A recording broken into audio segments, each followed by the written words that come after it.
And it was just a big idea, just some crazy idea. I didn't have the house lined up. I didn't have the chefs. I didn't have an events team. I didn't have anything, but I announced it on the show. And in less than 30 days, we sold out the retreat. It was $5,000 a person. We found 5 people really quickly through our application process.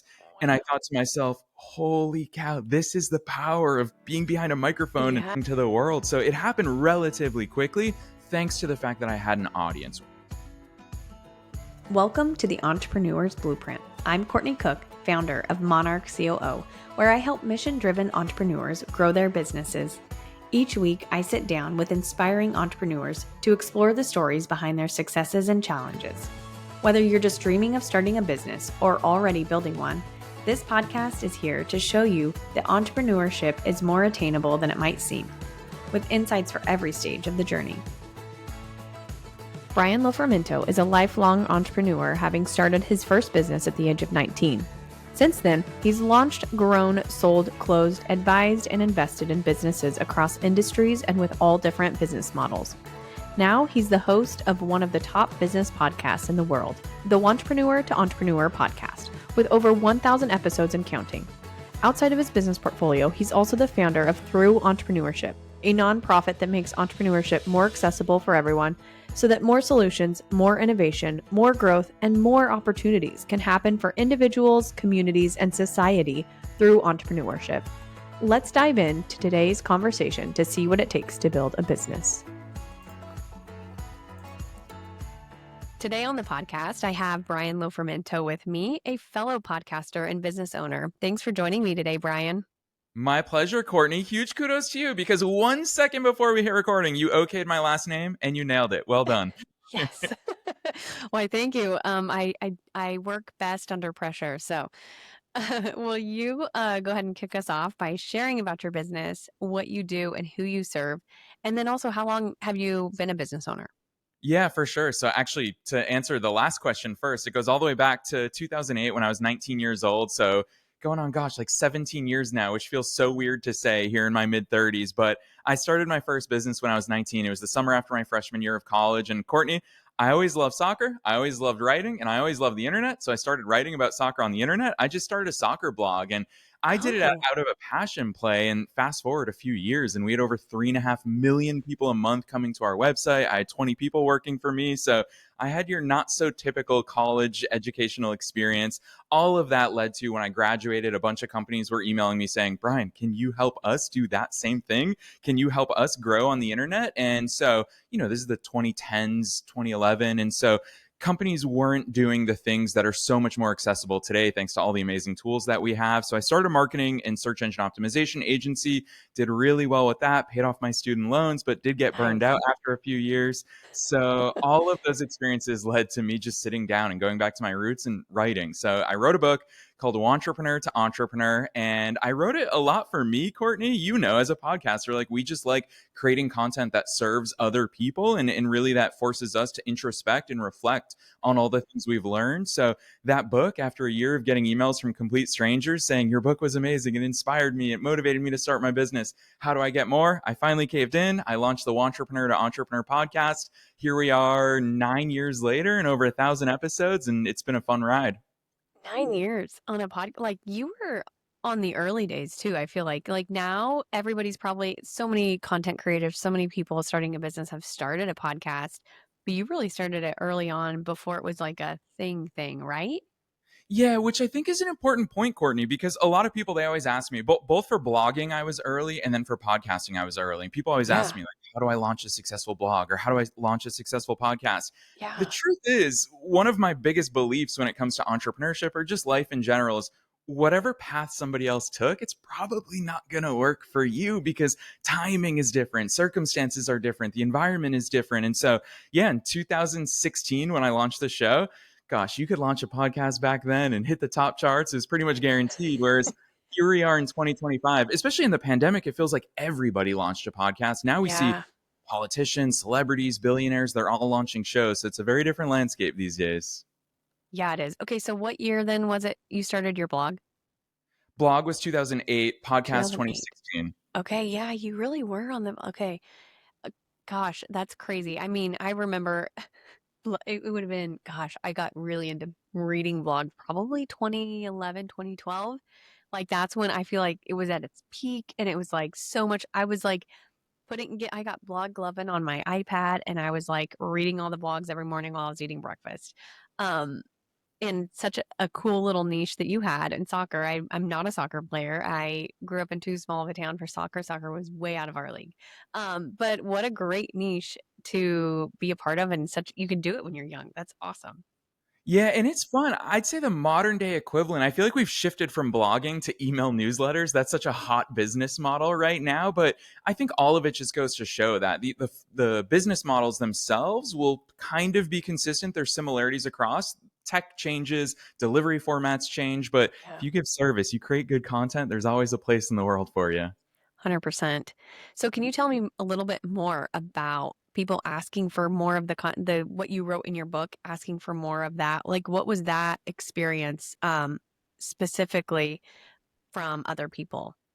Yeah, it's funny coming back to timing. So the whole reason why the book did anything at all was because when I think I was a sophomore in high school. I was definitely a young teenager, and I got a job as an SEO intern, search engine optimization intern. Yeah. Which who was doing that? And this is 2005, 2006. Like nobody was Not doing that. many. Yeah. Yeah, and the SEO world was so much easier back then. You could Mhm. white text. Courtney, if you wanted to rank for something, you would just write it at the bottom of the website, Oh make my it all in gosh. white text, and search engines didn't know any better. But that is to say, I Yeah. got to see the evolution of SEO. And so when I published my book in 2015, because I knew a bit about SEO, I Mhm. was not only selling copies myself, but obviously I was optimizing it in the Amazon listings. And as a result of that, people were actually finding it, which is Yeah. crazy. And so I'm very public about my email address. Listeners, it's hello@imetbrian.com. And as a result of that, Courtney, readers from all over the world were emailing me and they were saying, oh my gosh, I started this business because of your approach and I didn't have a business idea. And they were just saying very tangible takeaways from my book. And it was kind of a blend for me. What stood out about the reader feedback was a blend of people latched onto the mindset stuff as well as the strategic and tactical stuff. And Mm. it was always that blend of emails that I realized, holy cow, it's all these different pieces of entrepreneurship that resonate. And so after a year of piecing that puzzle together and looking for those trends and hearing that feedback, that really guided and shaped the way that my podcast launched. And so we started out as 3 days a week, mindset and motivation Mondays, really focusing on Okay. that mindset portion, strategy Wednesdays, just focusing on the strategic stuff, and then featured Fridays where I'd bring on amazing guests or I talk about things that I don't think we talk about enough as entrepreneurs, like where the heck should you work from so you don't Mhm. feel lonely? How the heck do you manage vacation time? How do you stay productive? So it was a really cool blend, all driven by these readers from around the world. Yeah, that's awesome. You totally took advantage of like, okay, here's the opportunity now and here's what I can do next. I love that it was early on in the SEO days where back at that time I was working for a business who was selling things on Amazon and you didn't have to spend a dime for advertising on Amazon in those days either. Like you could make the title what the product was and it would show up top of page one and do really well, similar to what your experience was with SEO. And I love that you weren't afraid to like figure that out and look at it from a different angle of, okay, now I have this book. How can I use it to support my business more? And just the scrappiness that you're willing to just roll up your sleeves and figure it out. No wonder you've had the success that you have. Yeah, it's that word that you said. I feel like we can't underrate that enough. Scrappiness. That to Yeah. me separates the most successful entrepreneurs from the ones who fizzle out because I see it all the time. People always ask me, like, what's the one thing that I can do to make sure that my business succeeds? And the truth is, there is no one thing. Yeah. There's going to be 500 things that you have to blast through.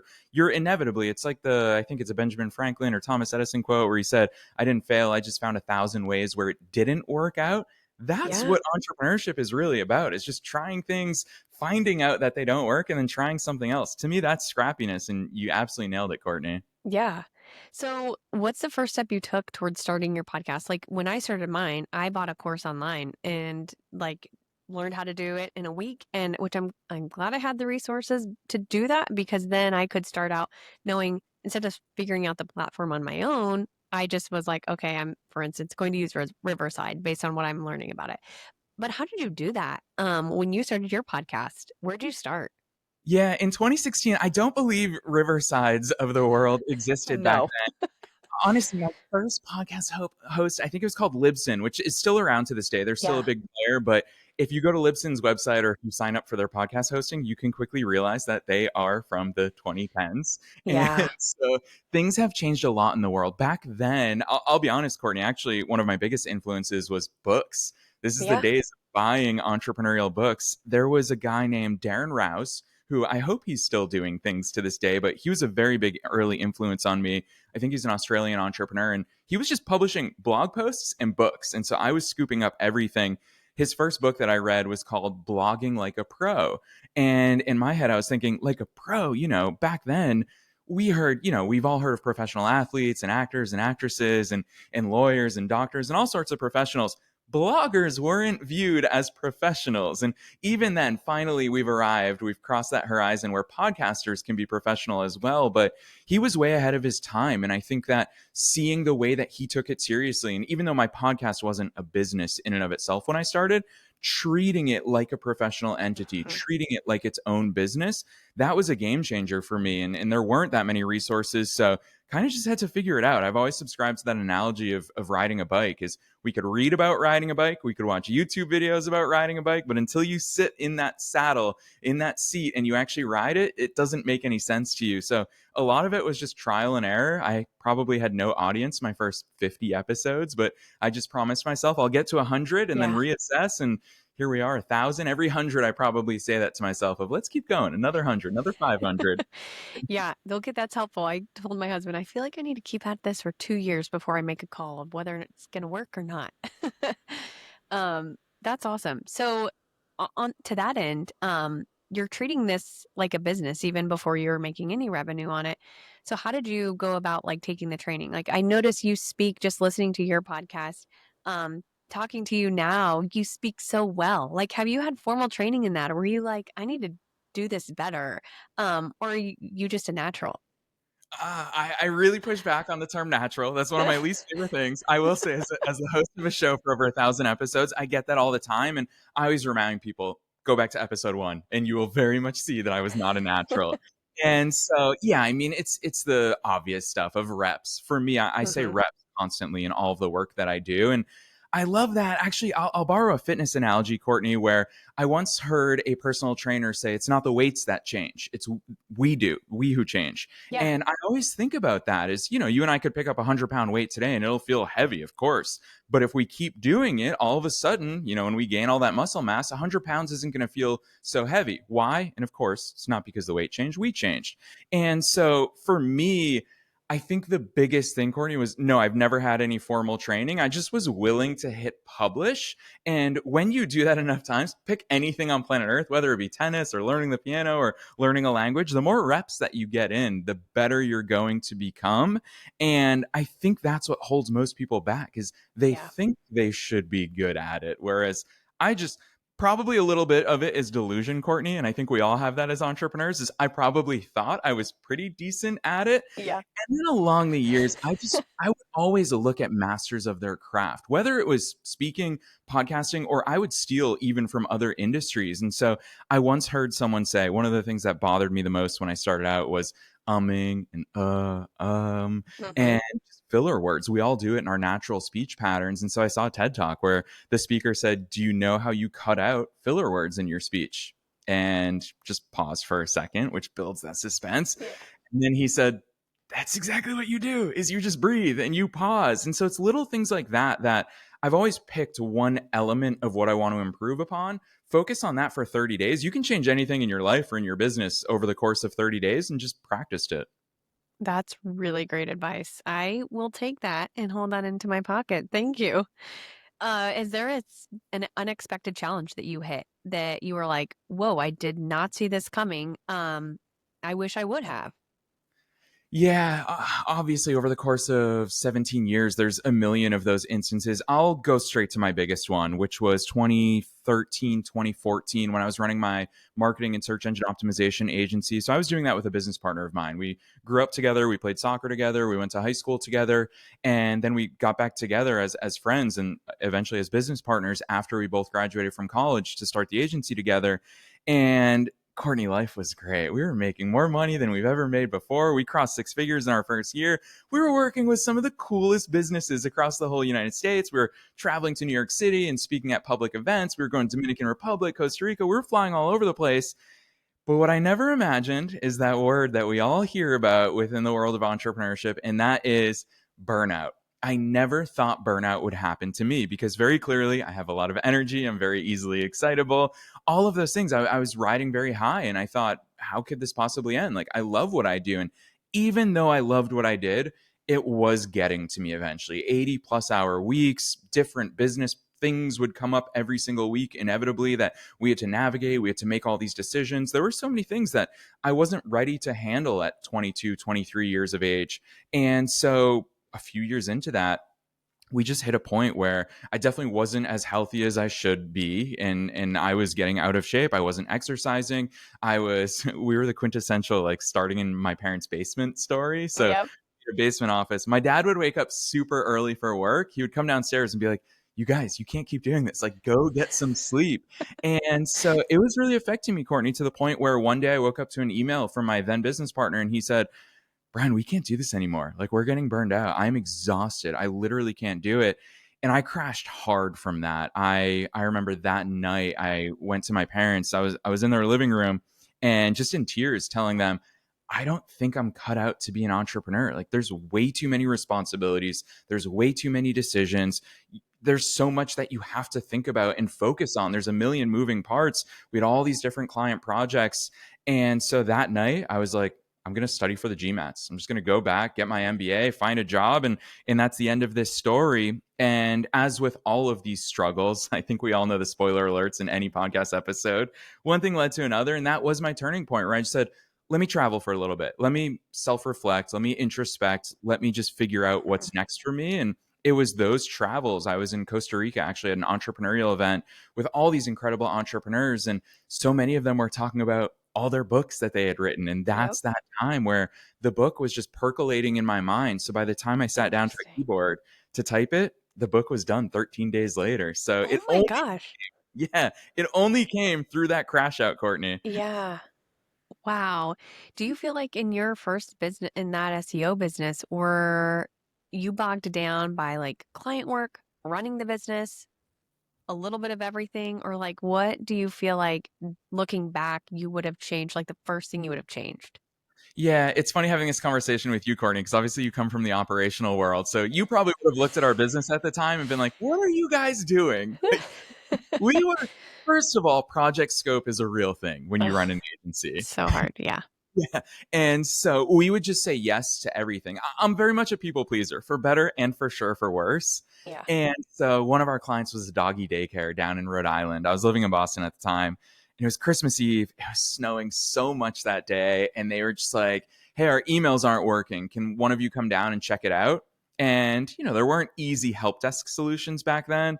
So me being the sucker that I am, hopped in my car, drove through the snow down south to Rhode Island to help them fix it. And it was on that car ride when all my family was in town for Christmas. We were all hanging out together, except for me, because I was taking care of doggy daycare emails. I was just like, something's got to give. And that's when I Yeah. realized that we weren't building something bigger than us. We truly had just built jobs. We were pricing our projects accordingly, where basically we could pay ourselves, a salary that we thought people should be making for this line of work. We weren't putting money aside into any sort of growth fund. So every single month we were just paying out as if we were employees. And that's very much how we treated it. It's how we ran it. And as a result of it, we had no big growth prospects. We didn't have a growth fund. We weren't building something bigger than ourselves. So yeah, it was just a job that burned us out.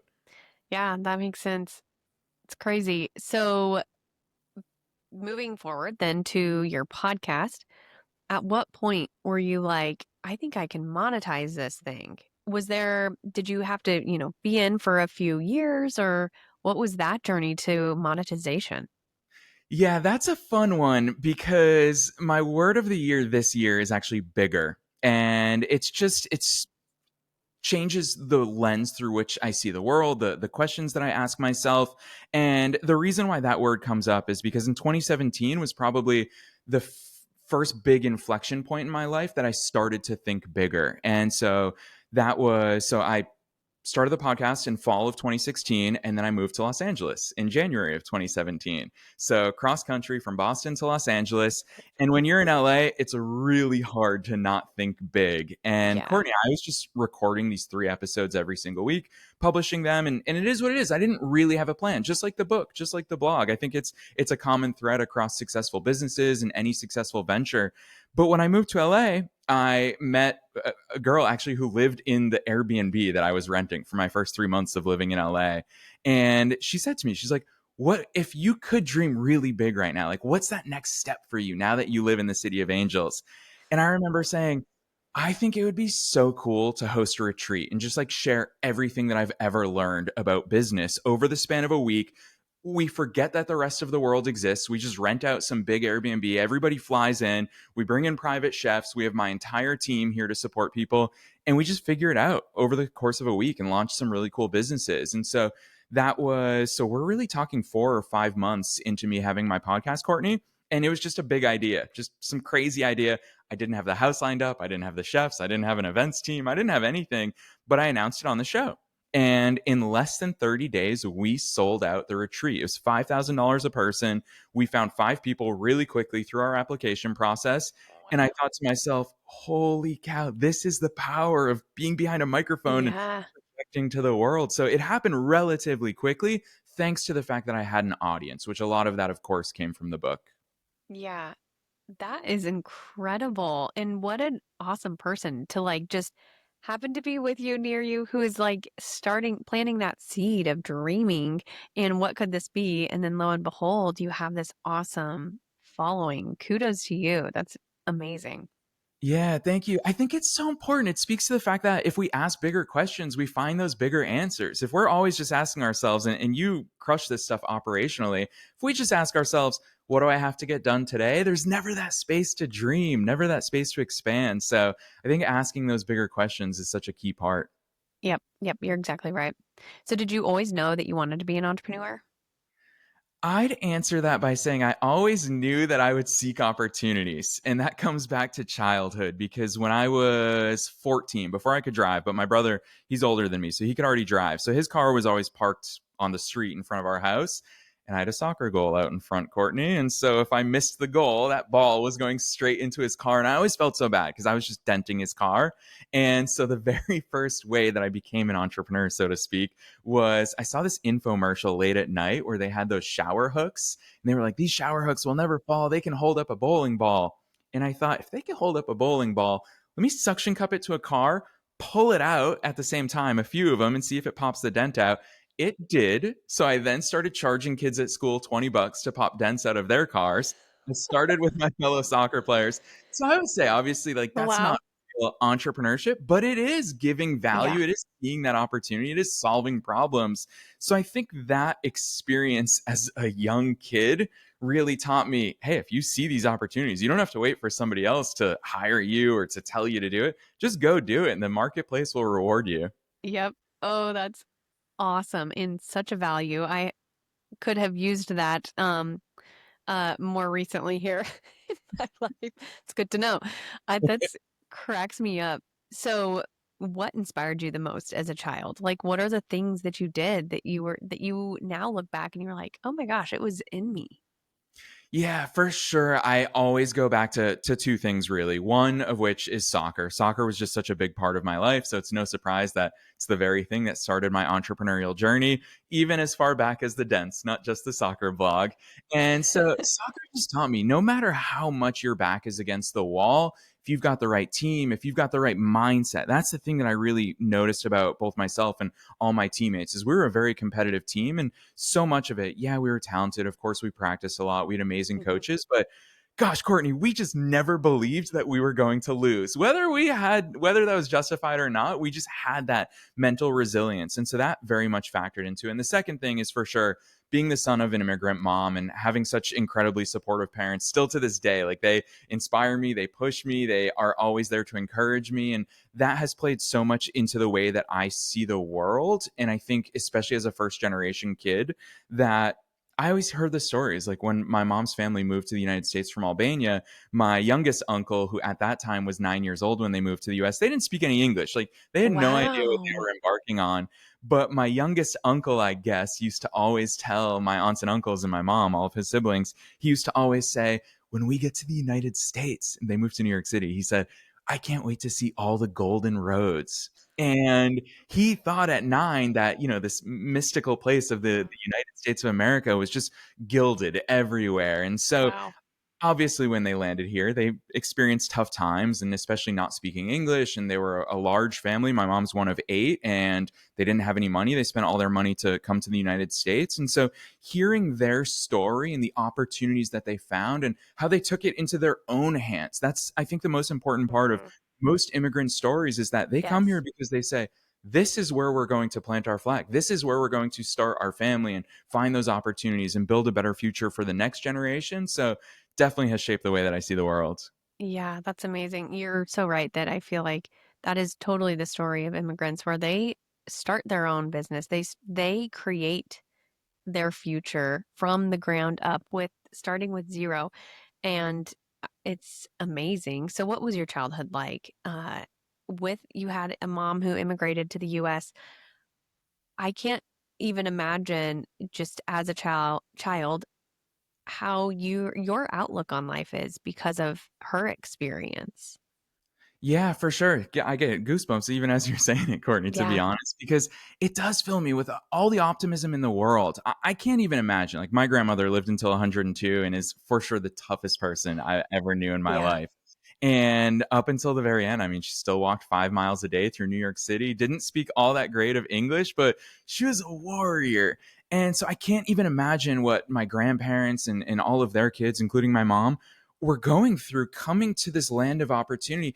It must have been very hopeful and optimistic, of course, Mhm. coming to a new land, but gosh, it had to have been terrifying going to Yeah. school and you don't speak the language. You can't make sense of anything. Courtney, where they came from in the mountains of Albania, they had no electricity and no running water. Wow. So what a difference that is. So Oh I gosh. would say that not only has it shaped the way that I see the world and the way that I see opportunities, but hugely, I think hearing these stories for my entire life, still to this day, is it just imparts so much gratitude inside of me. It's really difficult for me to complain about things because then I look at what I get to do for a living, the life that I live, the opportunities that I have. I get to go for a bike ride down Bayshore Boulevard here in Tampa, Florida, where I live these days. And I'm just like, life is really good. We have so much to be grateful for. Yeah, and I hope you have some sort of a way to document all the stories that your family has because how valuable and how neat.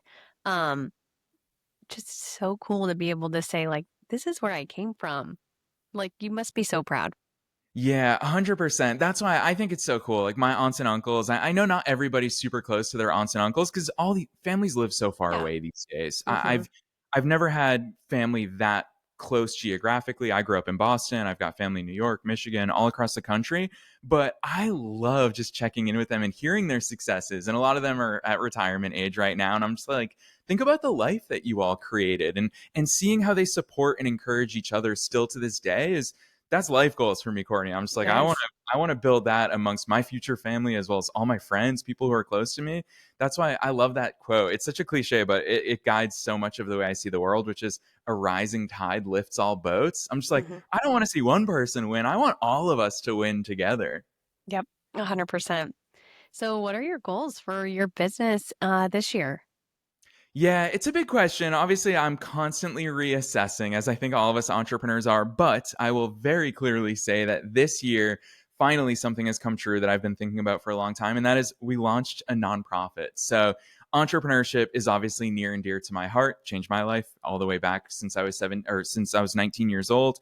And so, with that in mind, I want this conversation you and I are having, Courtney. I want everybody to hear it. I want everybody to Yeah. experience it. I want everybody's eyes to be opened, and so I also firmly believe that all of the best solutions, ideas, innovations, opportunities, economic growth, community growth, it all happens through entrepreneurship. And I think we're at such an interesting time in history where people are looking everywhere for solutions. They're looking to sometimes celebrities, pro athletes, politicians, the government. They're looking all over for solutions. And I'm just such a big believer that these solutions come through entrepreneurship. And so that's why the nonprofit is called Through Entrepreneurship. And Courtney, I'm so excited. Really, my goal this year, coming all the way back to something we talked about early in the conversation, is to build something way bigger than me, something that will have impacts not just through the work that I'm doing, the projects I'm working on, but truly for generations. Because what you and I are doing right here, if one person hears this and Yep. inspires them, and they then start their own podcast or their own business, they will change hundreds, if not thousands of lives themselves. So yeah, I'm super excited about starting the nonprofit journey. And we've got an incredible board of directors and a lot of fun things happening from here. That's awesome. I would love to learn more. After we're done recording, I'd love to hear a little bit more. It sounds right up my alley. So, how do you balance the demands of running a business with your personal life, which I assume in Tampa you have a lot of fun things to do outside of sitting behind the mic. So, how do you do that? And you've already gone through burnout before. I'm sure you're very aware of like, I don't want that to happen. And I'd love your advice, and I know a lot of other entrepreneurs would as well. Yeah, for sure. Courtney, I'm sure it's nothing that's foreign to you being in operations, but for me, the game changer has been batch productivity. I batch everything, and that is so how I keep my sanity. I think one thing we don't talk about often enough in entrepreneurial terms is switching costs. The cost of switching our focus, our tasks, our time. If you're trying to manage your email and client projects, this is taking me back to 2012, Courtney, because these are all the things I was doing. And so if you're constantly switching gears, it is taxing on your mind, it's taxing on everything. And so these days, I'm just purely a big believer in batch productivity. So, for example, my podcast as of Q2 is becoming 7 days a week. And people always ask me, how the heck do Crazy. you do 7 days a week? The answer is only on Tuesdays. On Tuesdays, I do 8 interviews back to back. And so that's all I think about, Wow. Courtney. I will not reply to emails on Tuesdays. I don't check my phone on Tuesdays. I'm off the hook for everything on Tuesdays. Everyone on my team knows that that's all I'm doing. And so as a result of that, one, I'm super dialed in and I can perform at Yeah. my best. Two, everything has its place in my week, including all the leisure and personal stuff as well. And then three, I think that it's just really clear that when I wake up, I'm so focused on one thing and only one thing. And sometimes, for example, a whole day, you might be thinking to yourself, well, what do I do? Just do emails for a whole day? No, maybe your email inbox is a 2 hour block or a Yeah. 3 hour block a couple times a week. But I think it's so important for us to batch these things and just blast it out. We can do anything in a 60-minute, 90-minute, or a few hour sprint. And I'm a big believer in that. Yep. Okay. So, what's your favorite project management system? That said, Oh gosh, I've tried them all, as I'm sure you have as well. I have never fallen in love with a software product as much as I have with Notion. Notion has been a yeah. total game changer. We manage so much content behind the scenes for the podcast. We've got an incredible pre-production and post-production team, so we're all managing different phases of the project, and all of that stuff lives in Notion. I love Notion. Yep. And it's free. It's hard to beat. Well, there, it is really robust. It's really robust. I've been in a journey in the last couple weeks of what's the next one I'm trying. It's a pain Yeah. point. Okay. So, what would you tell your younger self today? Like, if you could go back to that high schooler, maybe more like your young 20s self, whatever you feel like you feel strongly about, what would you go tell yourself back then? Yeah, where my head goes when you ask this, obviously, all of our advice suffers from recency bias, but I will definitely say for me, the biggest thing is to ask bigger questions. When I go all the way back to starting my soccer blog, I wasn't thinking as big as I could or should Mhm. have. And so when I first started out, the questions I was asking, I remember what my Google searches were like back then, Courtney. I was Googling, how do I get 1,000 readers to my website? And so the answers that I was finding was how to get 1,000 readers to your website. And so as the blog began to grow slowly, fortunately, I hit some inflection points that accelerated our growth along the way and got us past those plateaus. But I think so much of it would have been accelerated if I asked myself those bigger questions. A lot of times when they're scary, it feels silly when you're starting from scratch to ask those big questions. Why would I ask how I'm going to make $1 million this year when I haven't made $1,000 this year? Yeah. It feels very silly, but what I've found the older I've gotten, the more mature I get as a person, and especially as a business owner and an entrepreneur, is that you just find different answers. There's a different path to a million versus to $10,000 a month. There's different paths. And when you start answering those questions, it's like that very cliched. I see it on all those posters of like, if you aim for the moon and you miss, at least you'll hit the stars, where it's just like, even if you don't make the $1 million, Yeah. you're going to make so much more than asking those small questions. Yep. Fail fast and keep moving. Yeah. So, what's been the most rewarding part of your entrepreneurial journey in the years that you've been testing and trying and failing and also succeeding in huge ways? Yeah, for me, that's super easy. Obviously, I'm super extroverted. And so people factor into like all of my Yeah. happiest things in all of life. So definitely impact. I'll give two answers here. The first is for sure impact, hearing from listeners of the podcast from all over the world. We have listeners in over 150 countries. Oh Courtney, my I'm sure when gosh. you check your analytics, that's like the coolest part of podcast analytics Yeah. is the map of where your listeners come from. Yeah. Because to me, I just imagine all the stories of people tuning in. And very fortunately, a lot of listeners do reach out and share with me. So, listeners, if That's you enjoy cool. hearing Courtney all the time on the air, then reach out to her. She wants to hear from you. That helps podcasters keep going. Yep. And so, with that in mind, I think about like shout out to Ishmael, who's a young entrepreneur in Egypt. I'll never forget. I have no idea how he found my WhatsApp, but he WhatsApped me. I don't use WhatsApp, but he found my phone number, sent me a message, and he shared with me how he was having thoughts of questioning his own life and why he was here. And he said, listening to your show every day on the bus, on the way to college, he said, that's what got me through it. And he said, every Wow. episode I listen to, I feel better. I feel excited about the possibilities. And so it's those real life impacts.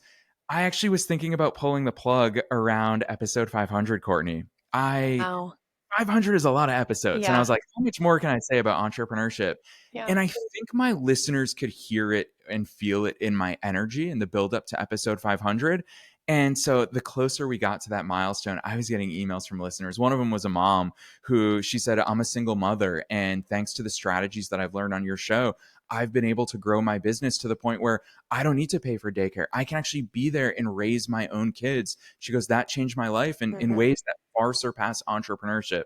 So impact for sure has driven me and been the most rewarding thing. And the second one is just personal wise. It's just being able to be there. My mom just turned 70 in March of 2025, the month that you and I are recording this. We had two surprise parties for her, one with family, one with friends. I could carve my schedule out to make sure that I could help my dad plan a surprise party, which is shockingly hard these days with technology and all of the ways and Yes. notifications. Oh, I bet.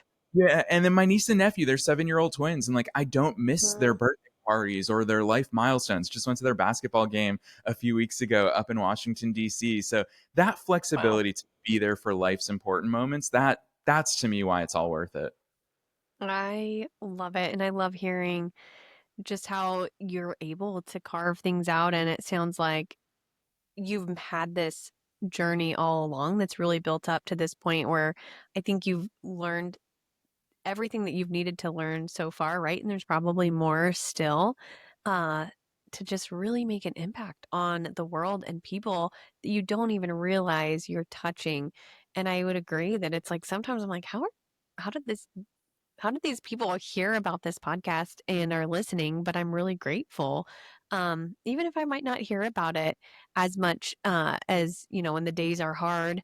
But in general, I think even I can relate to the fact that each week I'm surprised at the feedback that I get that I'm like, oh, I guess this is working and it's resonating because people are saying you're doing a great job. Like I love listening to it. And I'm like, okay, I should keep doing this. I can keep going. I got to make it to, the last stat I heard was make it to 21 episodes because then you'll be, far out, far outpacing most people who start a podcast and then end it. But some of those days can be hard. So I just think that it's really neat to hear your story and I'm grateful you're willing to share it. So, what's one thing you wish you knew when you started your entrepreneurial journey? Looking back, that you're like, this would have been nice to know, or just a nugget of advice for those that you're like, if you're starting out today, here's what I wish that I knew, and the hope would be that they can take that as a nugget.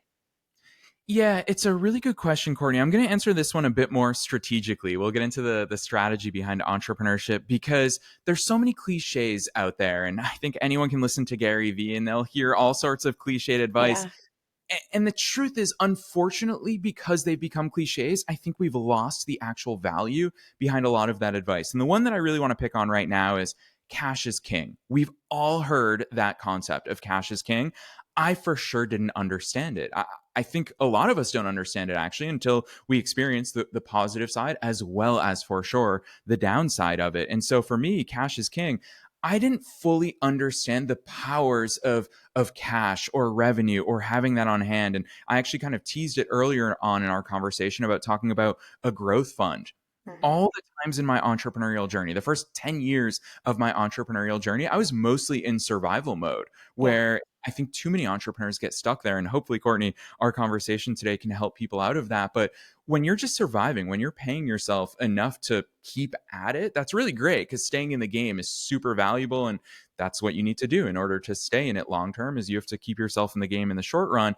However, thinking even bigger and saying, you know what, 10% of every dollar I make or 20%, or even if it's as small as 5%, I'm going to put that into a growth fund. That stuff starts accumulating over time. And that's been a huge game changer for me over the past few years in particular is that 10% is painful, Courtney, which of course we all go through times where it is, where we say, oh my gosh, 10% I'm giving straight to the growth fund, 20 to 30% I'm giving straight into a tax fund. And so we're allocating all this money and we think to ourselves, what's left over for me? That's that kick up the butt to say, well, Hmm. then I need to make more. I need to Yeah. increase my prices. I need to expand my reach. I need to do something. But it forces you to start asking those questions and finding those answers. And I think that that's so important for us as entrepreneurs. Societally, we don't like to talk about money. And as a result Yep. of that, we mostly don't, but that's really going to dictate. I hate to say it. A lot of people always ask me, why do so many businesses fail? There's all the statistics about how many businesses fail within their first year, or especially Yep. within the first 5 years. My answer is they run out of money. Because, Hmm. Courtney, if you and I were doing a terrible job, but we had $10 million in our bank account, we're going to keep on going because we Yep. can afford to keep on going. And I think we need to think about and talk about and leverage money to be more powerful in our growth pursuits because it's going to keep us in the game. And we all have a responsibility. If we can help people and serve people, we have a responsibility to stay in the game. And the only way we're going to do that is if it's possible because life is real and we have real costs. So money plays a positive role there. That's great advice. And a lot of the founders I work with, I wish they knew that piece of advice. And, I help teach it, but it is kind of a hurdle to get over if that hasn't been something that has been in your brain or something that you've heard or been taught, because it is really important to stay in the game and to be successful. And like, what does cash flow mean and why? Like, as soon as you understand why cash is king, you understand what that means for your cash flow, and so many more things can happen for you. So I think that's wonderful advice. Yeah. And I think societally we have all those phrases like money doesn't grow on trees. It's that sort of scarcity that's Yeah, more normal in the world. So, it Courtney, is. I'm super glad that you're part of the solution in changing that narrative. Well, thanks. So can you help people find you? How, if they want to talk to you, Brian, if they want to listen to your podcast, how can they learn more about you? Yeah, super easy. You can, of course, Google my name. That's one really easy. But if you just want to go to your favorite podcast directory where you listen to Courtney every single week, just search either my name or search Wantrepreneur to Entrepreneur. So it's entrepreneur spelled, but with want in the front. Wantrepreneur to Entrepreneur. It's the website is at thewantrepreneurshow.com. And then for the nonprofit stuff, Courtney, through entrepreneurship.com. Super easy to remember, through entrepreneurship.com.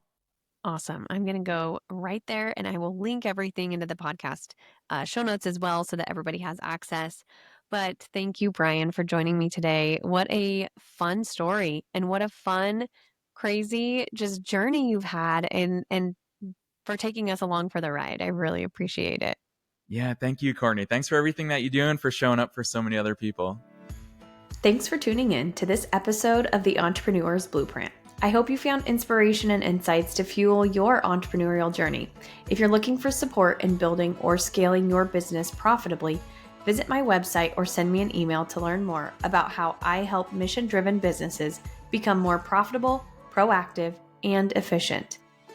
If you enjoyed today's episode, please take a moment to leave a review on Spotify or Apple Podcasts. It really helps other entrepreneurs discover the show, and it would mean so much to me as well. Until next time, keep building, keep dreaming, and keep going.